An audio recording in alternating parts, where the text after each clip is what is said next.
Welcome to Weekend Wake Up.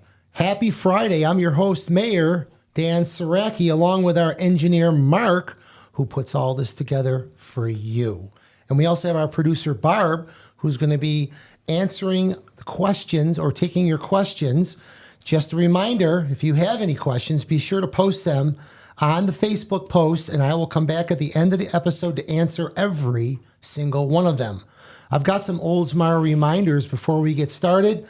Sunset Sounds tonight. It's the concert series. 7 p.m. at Ari Olds Park. Bring your blankets, your chairs, friends, your family, your dog to watch a free concert with Doyle's Revenge. Food trucks on site so that you can eat dinner and watch some live music today at Ari Olds Park.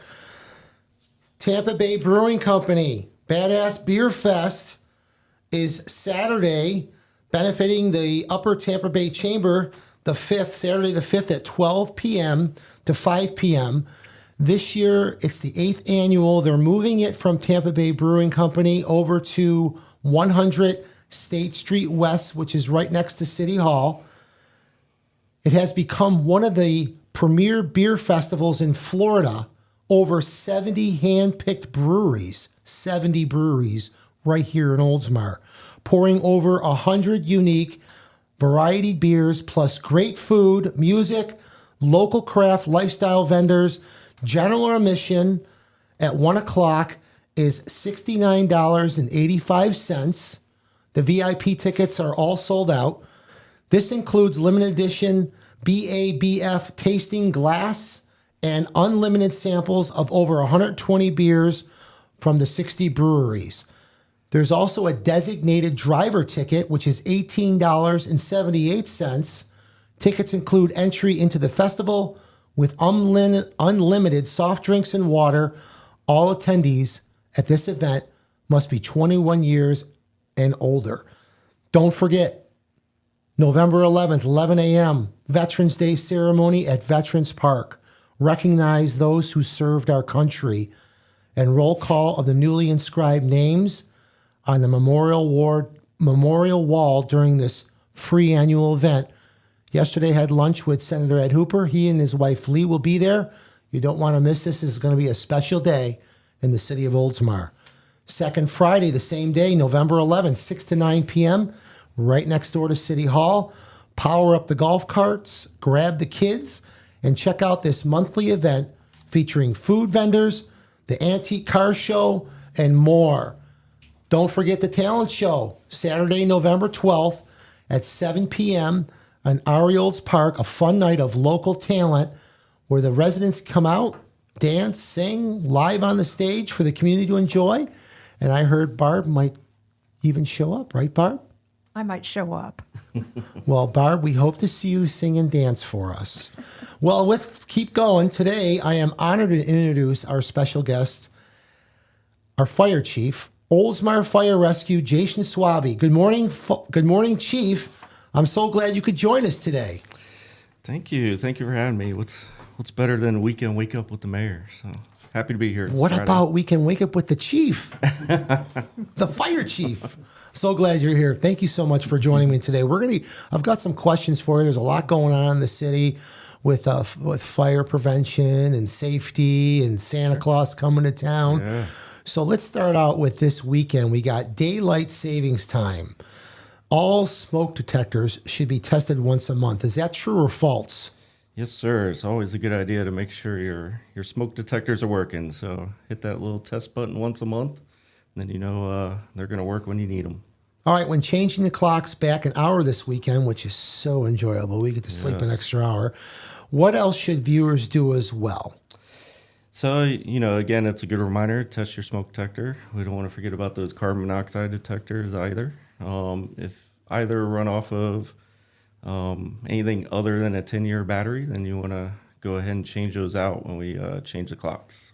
So there are such things, a 10-year detector that has a battery that lasts 10 years? Yes, sir. So there's, with newer technology, obviously, there's better batteries out there. So you can buy a 10-year smoke detector that has an in-case battery that you don't have to change out every 6 months. Interesting. All right, we're going to move on to some false fire alarms. We talked about this Tuesday night at City Council. So my question for you is, on average, how many fire alarm incidents does the fire rescue respond to each year? Yeah, so we respond to generally about 120, 125 fire alarms annually. Just to put that in perspective, that's, ranks about third on our list of call types. So majority of what we run is medical calls. We see about 1,300 of those, about 165 vehicle crashes a year. And then fire alarms are right there at about 120, 125. And then, a multitude of other types of calls below that. So, Sounds like you're busy. yeah. Yes, sir. You're on the move. How many of these are confirmed false alarms? So the fire alarm calls we do get, about 95% of them are confirmed false alarms, and that could be for many different reasons. So the storms, bad thunderstorms that we get rolling through can often cause them to malfunction, or they just have some other system malfunction. Interesting. Very interesting. How do the false alarms impact the fire rescue services of Oldsmar? So first, just, I want to say that fire alarm systems are a very important component of life safety, and when they're installed in structures that are identified by the code to require them, we treat them as emergency calls. So we're going to respond no matter what. But what they do impact is our availability to respond to other fire and EMS calls that are going on in the city. Doesn't mean that services aren't coming. It just means they may be coming from further away from one of our mutual aid agencies. Got it. So Tuesday night, let's talk about the proposed amendment to the code of ordinances that the council approved. Yes, sir. So, so the proposed amendment was to Chapter 30 of the City Code of Ordinances. It has two components. One is a penalty for excessive fire alarms. Again, just want to be clear, that's not meant to assess every fire alarm call we go on. Occasionally, we'll run into a situation where we're running 8 to 10 of those 125 to one specific business over the period of either a couple months, a couple weeks, or even days. So that's what the assessment would address. It's just to encourage that business owner to meet the compliance and keep the system up working properly. Perfect. I like that idea. So there's going to be a timeline. It's going to come back to council once the city attorney drafts the amendment. Yes. Yeah. So, as you know, you guys approved the city attorney to draft that. Once he finishes the draft, we'll bring it back to council for consideration at two separate meetings. We're hoping to do that, the first reading of that on December 6th, and then hopefully finish it off with the second reading in January. Perfect. Start off the new year right. What do you think? Yeah, sounds like a good idea. I think it's a good idea. We got a lot of things going on. Safety, holiday tips. All right. Can you provide a few safety tips for this Thanksgiving? Tell us about the turkeys. Yeah. So obviously, a lot of the majority of the turkey fire safety tips you see on YouTube revolve around those turkey fryers. So, if you put a frozen turkey in some very hot oil, it tends to violently create a fire. So you want to make sure you're doing that in an open area. You're, safe, making sure your turkey's thawed out when you're putting it in that fryer. And then, just on the same cooking note, even cooking inside, you want to make sure you're being aware of what's going on the stove and in the oven. You oftentimes have a lot of extra kids running around because you got family over. So want to keep those little hands out of the hot places. So safety number one, right, Chief? Yes, sir. What other tips do you have for Christmas time for safety? So a big one for Christmas time is the live Christmas trees. We all enjoy having the fresh scented Christmas tree in the house. They do dry out quickly, so you want to make sure you're watering them daily and keeping those heat sources away from them, at least 3 feet. And then when you're done with the holiday season, make sure you're disposing of it properly and not burning it in the backyard. So we want to see those taken to a collection point. So do you have any problem with lights at all anymore? I know in the past there was a problem with Christmas lights. Any problem with that at all, or no? Again, if they're on a very dry tree, you have a real tree and Christmas light, so an older set of Christmas lights malfunctions, it could spark a tree to start a fire. Yep. Thank you for that. Chimneys. Any suggestions for its use? Yeah, so we don't get to use them very often down here in Florida. A lot of times people are keeping that flue closed to keep out the animals. So you want to make sure that you open that up when you are using it. Use a fire screen in front of the fireplace. Keep those embers from floating into the house. Burn only when you're home. If you leave, you want to make sure the fire is completely out. Make sure those carbon monoxide detectors are working so it can alert you if too much of the gases and smoke are getting in the house. I do have a fireplace, and it's a gas fireplace, so I just flick a switch. And Yeah, those are the nice ones. Right? Yeah, I Not don't a have lot to of work. no smoke, no Not ash. chopping wood out in the backyard. Piling the wood up in the backyard. Let's talk about the holiday program. Santa is coming to town. He's coming. He is. And now is the time. Santa's visit program is now taking reservations. Is that correct? We are taking reservations. It's a very popular program. Santa does visit us a little bit early here in Oldsmar. Special request from the fire department, bring them around. Registration is open right now. It closes next Friday, November 11th. So make sure that you bring your 3x5 cards up to the station. We've got some instructions there for you to fill them out. So they have to go to the station, get a card, fill it out, and take it back to the station? No, you just fill it out right there. We got a box you drop it in, and we'll... There's nothing online. It's strictly a card. Yes, sir. All right. So first come, first serve, basically. Not necessarily first come, first serve. We collect all the cards and then do a random choosing of those cards to fill out the schedule. Wonderful. So, yeah, it's always a great event for the people, the citizens, the families, the children of Oldsmar. It's a great event. I'm so blessed to be involved. How are residents? Oh, yeah, we just talked about that.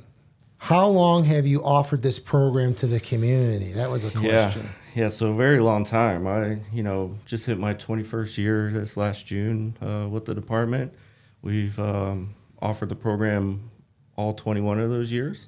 From what I understand, talking with Chief McGuff, who was the chief at the time, we've offered it at least 10 years prior to that. So, a very long time. Looking at least 30 years. So. Well, I first moved to Oldsmar. I lived across the street from the pier. I rented a house when I first moved here in 1995. And I remember I moved here in October, and at Christmas, I remember the fire truck pulling to the neighbors next door. And remember Santa coming out of the fire truck, and I went, what's going on? So it's been going on a long time. Yep. Other programs your crew manages, another program your crew manages, Toy for Tots. When does that start? Yeah, so we're going to see those boxes start appearing in the community next week. So we're getting ready to start that program off here soon. Good. What are the ages and types of toys needed?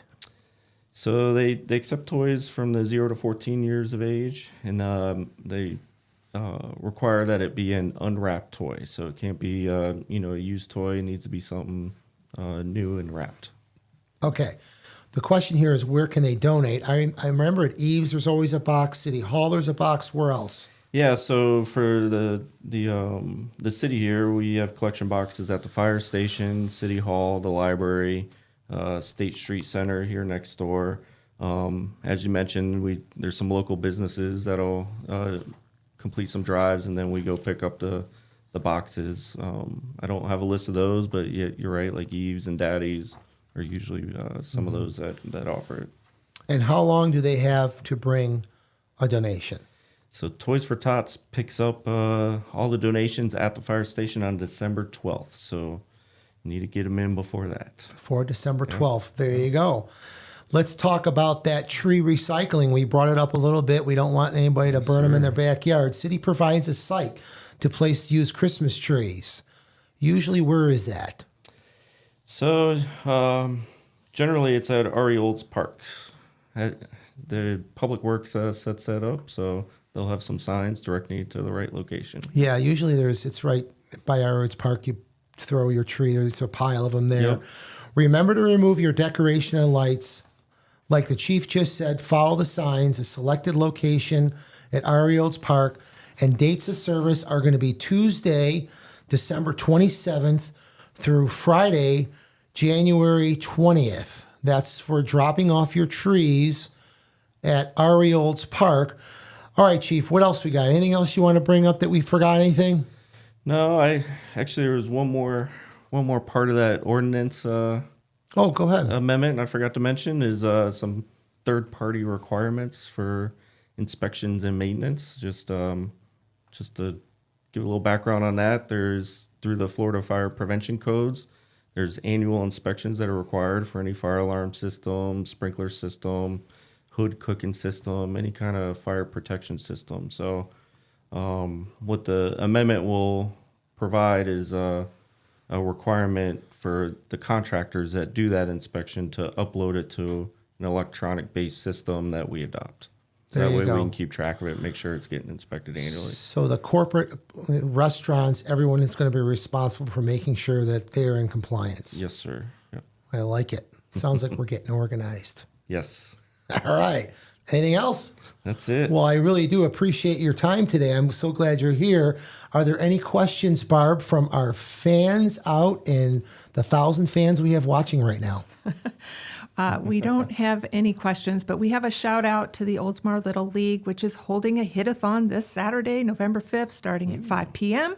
You can watch the kids hit the ball out of the park, grab some popcorn at the concessions, and stay for a movie in the park on their projector screen. And that's at the sports complex? I assume so. Okay, so it's at the sports complex, and what time is that? 5 o'clock on the 5th. Wonderful. Thank you but no questions. All right, we're good. Thank you, Fire Chief. Thank you for having me. Jason, I loved having you here. You were great.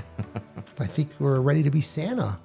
No, we have a Santa, a very good Santa. Oh, I tell you, I do love those kids. I really do. I really enjoy it. It's a very amazing event. It's a lot of fun. Our guys enjoy doing it too. So. Yeah, they do. Yeah. Yeah, the gifts, the candy. It's Yeah. fun. Yeah. It really is. The parents' faces, the kids' faces. Oh, yeah. All right. Thank you, Chief Schwabe, for being our guest today. And thanks to everyone for watching this morning. Get up, get out, and enjoy Oldsmar. I'll see you this weekend. I'll be around all weekend. Rock and roll. Happy Friday.